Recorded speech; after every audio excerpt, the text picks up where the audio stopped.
thought it was a world that we haven't often seen, at least not from the dancers' perspectives. There's been a scene in a strip club in about every single TV show and movie ever, but so few have been told from their side of the story. And so I was really excited to walk in their shoes. I was excited to talk about themes and things that they deal with, and but also, you know, open it up to kind of what we all deal with, and the value system, and that's a little broken, what we're valued for, men and women, and how the rules of the club are kind of the rules of the world.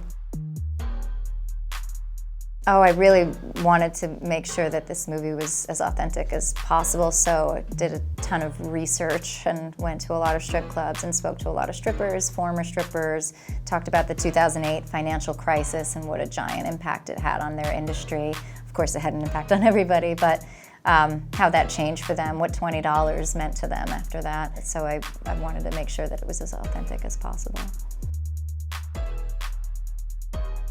It is a story about control, and control is kind of a theme that runs throughout. I think it's something that Destiny's dealing with in her own life.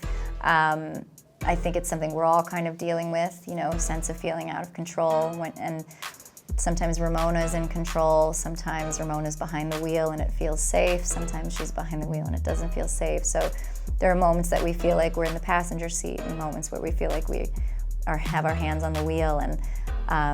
And for me, I wanted to speak to, you know, men and women, our gender roles, and how those value systems of, you know, men being valued for their money and success and power, and women being valued for their beauty and their bodies and sex and motherhood, and what the trickle down is of both of those in sort of a broken value system. And, you know, no judgment passed on anybody who works within that value system at all, but, you know, do we have a shot at rising above that?